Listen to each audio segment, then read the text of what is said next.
So, ayan na mga ka-chicken. So ito yung mga binili ko noon na chicks ay ngayon ay nasa 7 days na sila. Ayan na. Nasa 33 yan. Yan 33. Tinitingnan sila. Sige na mga chicks ko. Video kayo. Pakakain natin sila. Kumain na siya kanina maga. Wala na silang gusto pang kumain, kaya kukuha ko ng pagkain nila. Yan, dyan lang muna kayo. Kukuha na kayo ng pagkain.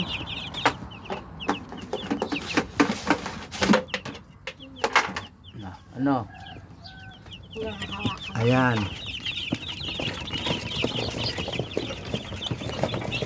Tignan mo, nagkukuha na sila. Gutom na yata. Kumain sila kanina. Kailangan sagana sila sa pagkain para hindi mabansot, para mabilis lumaki. Isipin nyo, 7 days na ngayon. 7 to 14 days. After 14 days, magkapalitan tayo ng pagkain.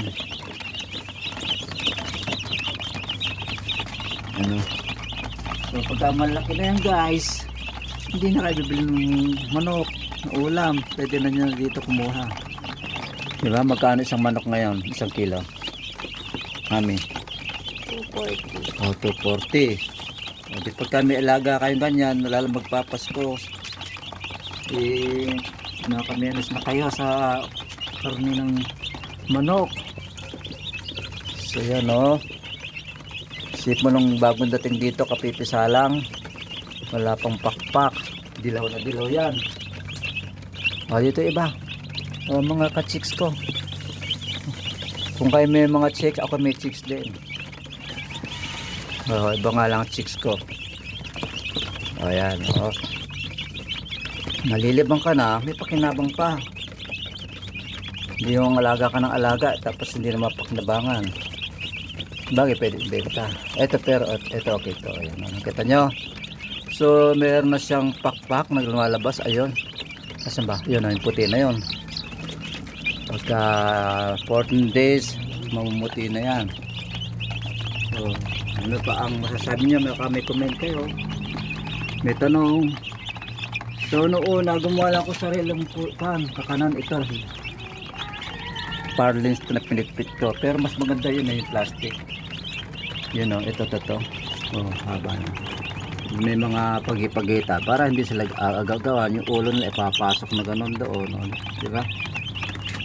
Konting tiyaga lang talaga yan. Tapos itong mga papalitan niya, kasi pagka basa, uupal na, mapabasa sila. Mamaya ako na papalitan ito, ikot-ikot na yan. Pinapalitan ko na pati yan. Kung meron sanang parang palay, mas maganda rin. So yun, tapos ang ilaw nyo, ito 100. Ito mobilya, ito ay 25. So iba magamit ng pares na 100. Kapag maliit pa yung makitin nyo, 100. Kasi kailangan lang mainit. Pagka mentos lumalaki na, mag-a-adjust kayo ng watts, ilaw. Pagkatapos ay pagka may 14 days na, kaya ay pagka sa gabi nakasindi yan, magdamag, tapos sa araw papatayin nyo na para makasitting kayo ng masumas sa kuryente. Pero sa mga first 7 days continuous sila ilaw, walang patayan. Tapos pagka nakita nyo hinihingal sa fish, huni ng huni, nainitan sila. I-adjust nyo hila, pwede iangat na gano'n. Iangat nyo yung bumbilya, tataas yung gano'n kapag init na init sila. Kasi pagka lalo pag mataas yung watts ng bumbilya ay mainit silang lalo. Kaya gaya nung bagong dating sila, hingal na hingal.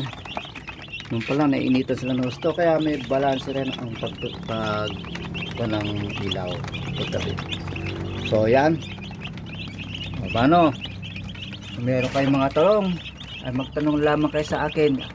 Bunga lang din ang aking panood sa YouTube, kaya malaking bagay din yung YouTube Tapos sa inumin la ito, ang ginagamit ko ay Betracin. Iba maraming mga klase ng pang-inom.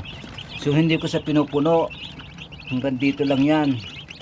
Kasi para maubos nila. Kasi pagka na-stock ng kanya, hindi naubos, para kumbaga napapanis, hindi siya maganda sa kalusugan ng mga kiti. Dalawa yan, para hindi sila magagawa. Meron dito, meron doon. Ito, meron dito. Para hindi sila nag-aagawan. Ito yung aking kulong maliit pa ito. Lilipat ko sila sa malaki. Gagawa ko ng malaki. Kasi 30 piraso o 33 ay maliit na sila dito. Tapos yung lapad at haba ay may competition kasi kapag ka ang kiti mo ay 30, divide mo sa 10 equals 3 by 10 pie.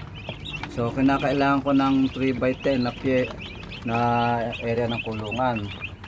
Noon dineliver dito 35 yan, namatay na ako ng dalawa. Siguro noong una kasi wala akong bumbilya, isa lang noon, kaya namatay yung dalawa. So napakahalaga din ng maintenance, maayos, pag-aaral para mapalago nyo yung mga alagang kiti. So yun lang, sa susunod ay tunghayan natin after 14 days. Nasa 7 days siya ngayon. Sa 14 days bibidyo ko siya uli para makita natin kung ano nangyari, progress ng mga alago kong sisi. Thank you for your watching. Bye.